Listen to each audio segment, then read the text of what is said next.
Hello everyone. Today we are going to discuss about the topic databases. So the agenda will go like this. We'll start with RDS followed by data warehouses, NoSQL databases, Amazon RDS, database engines, Amazon Aurora, Atlas storage options.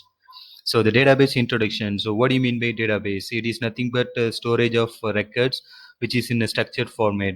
So a database engine allows your application to access, manage and search large volumes of data records. In a well-architected application, the database will need to meet the performance demands, the availability needs and the recoverability characteristics of the system. Database systems and engine can be grouped into two broad categories. First one is RDBMS, which is also known as Relational Database Management Systems, and NoSQL databases, which is also known as non-relational databases. So relational databases. So it is the most common type of database, and it provides a common interface that lets users read and write from the database using commands or queries written using structured query language. So most of you know about SQL, right? SQL stands for Structured Query Language. A relational database consists of one or more tables, and the table consists of columns and rows similar to your spreadsheet. So in the spreadsheet, we normally you can have a lot of boxes which is stored in rows and columns format. Similar to that, database is also stored the records which is in rows and columns format. The relational databases will save the all the records in the rows and columns format. Each attribute is assigned a data type such as text, number, or date, and the database engine will reject invalid inputs. So this is our similar and sample input of a database, and it has 5 rows and 5 columns, and the rows have a student ID, first name, last name, gender and age, and student ID and age is having data type of number data type, and the remaining 3 will have a string data type. So if you enter any invalid input to the student ID, say for example if you enter any string data type into the student ID, it will reject the input. So one record in a table can relate to a record in another table by referencing a primary key of a record. This pointer or reference key is also called a foreign key.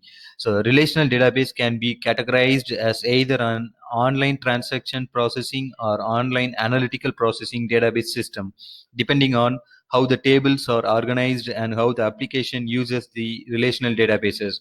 Online transaction processing is normally used in e-commerce site or data entry jobs, whereas online analytical processing is used for comparing the data or comparing a sales data for the past 2 months or similar to that. So there are two types. Okay, so next one is OLTP refers to a transaction oriented applications that are frequently writing and changing data, for example data entry and e-commerce, whereas OLAP is typically the domain of data warehouses and refers to the reporting or analyzing large data sets. Amazon RDS provides support for 6 popular relational database engines, that is MySQL, Oracle, PostgreSQL, Microsoft SQL Server, MariaDB, and Amazon Aurora, in which Amazon Aurora is a serverless architecture, while the remaining 5 are servered architecture, and it will run on virtual machines. Okay, and data warehouses. So what do you mean by data warehouse? It is a central repository for data that can come from one or more sources. Organizations typically use data warehouses to compile reports and search the databases using highly complex queries. Data warehouses are also typically updated on a batch schedule multiple times per day or per hour, compared to an OLTP relational database that can be updated thousands of times per second. OLTP transactions occur frequently and are relatively simple, whereas OLAP transactions occur much less frequently but are much more complex, because you are going to compare the data once in a month or once in a quarter or once in a half yearly process, right? Say for example you are the owner of a company and you want to compare the sales of past 2 months, in the sense then it will do some complex query which will gather all the transactions which happened on the past 2 months, and the result would be in either in graph model or in data model. So based on that you can take a decision to improve your business. Okay, so that in that cases OLAP is used actually. So in that OLTP is occurring in data warehouses, and OLTP transactions occur frequently and are relatively simple, whereas OLAP transactions occur much less frequently but are much more complex. Amazon RDS is often used for OLTP workloads, but it can also be used for OLAP. Amazon Redshift is a high performance data warehouse designed specifically for OLAP use cases. So the like in the previous slide, we have seen 6 different database engines, right, which is used for OLTP transactions, whereas the Amazon Redshift is used for OLAP transactions and which is mainly used in data warehouses. So next one is NoSQL databases. So NoSQL databases are non-relational and do not have the same table and column semantics of relational databases. So instead of having rows and columns, it will have key value stores or document stores with flexible schemas which can evolve over time or vary. Traditional relational databases are difficult to scale beyond a single server without significant engineering and cost, but a NoSQL architecture allows for horizontal scalability and community hardware. And the example of NoSQL databases is Amazon DynamoDB. So in the previous slides, you see 5 columns and 5 rows, which is having a student record, right?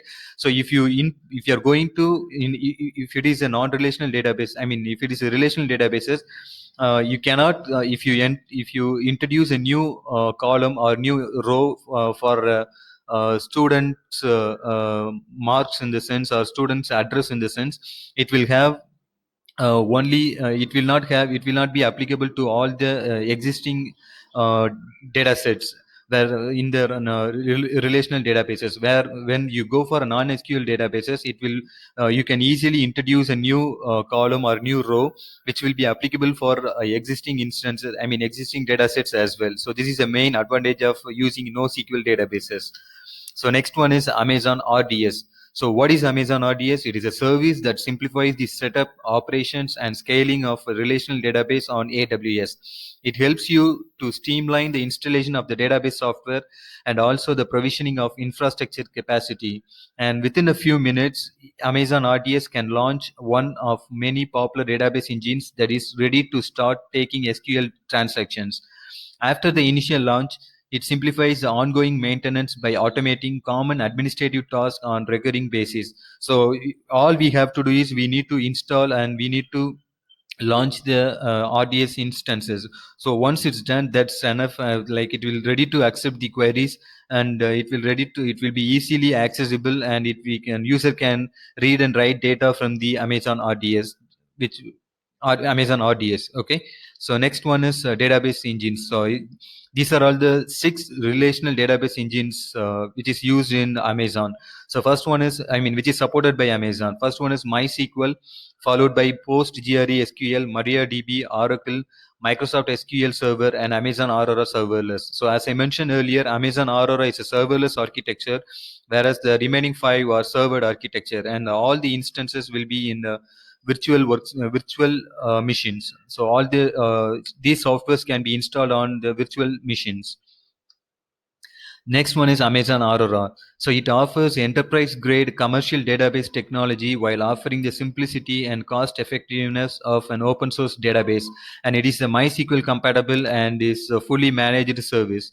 When you first create an Amazon Aurora instance, you create a DB cluster. A DB cluster has one or more instances and includes a cluster volume that manages the data for those instances.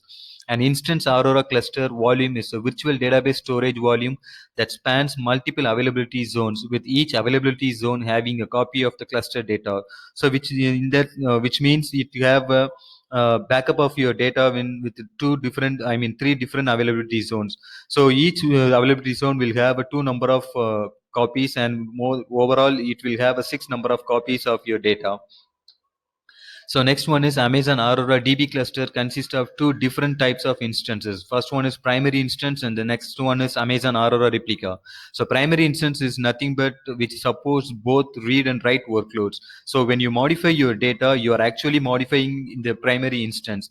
Each Amazon Aurora DB cluster has one primary instance. And Amazon Aurora replica, this is a secondary instance that supports only read operations. So as the name implies, it's a Aurora replica, the replication of a primary instance.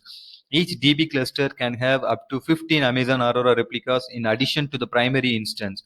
By using multiple Amazon Aurora replicas, you can distribute the read workload among various instances, increasing performance. You can also isolate your Amazon Aurora replicas in multiple availability zones to increase your database availability.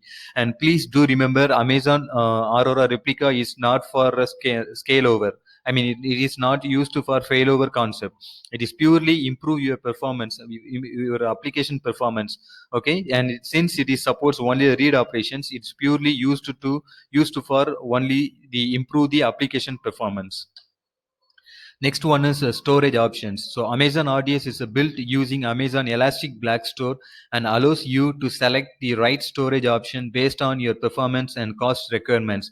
Depending on the database engine and workload, you can scale up to 4 to 6 terabyte in provisioned storage and up to 30,000 IOPS. So IOPS is nothing but input output per second. So Amazon RDS supports three storage types: magnetic, general purpose, and provision IOPS. Okay, so we'll see one by one. So magnetic, what is magnetic? Magnetic storage, also called standard storage, and it offers cost effective storage that is ideal for applications with light IO requirements. And next one is general purpose SSD pack storage, also called GP2. It can provide faster access than magnetic storage. The storage type can provide burst performance to meet spikes, and it is excellent for small to medium sized databases. Provisioned IOPS. Provisioned IOPS storage is designed to meet the needs of IO-intensive workloads, particularly database workloads that are sensitive to storage performance and consistency in random access IO throughput. And the important note is, for most applications, general purpose SSD is the best option and provides a good mix of lower cost and higher performance characteristics. Okay, and that's all, folks. Thank you so much for watching this video. And if you have any comments, please, if you have any feedback, please leave us a comment. And if you like this video, please give a thumbs up and share to your friends for this video. And please do not forget to subscribe to Mitra Varna channel. Thank you.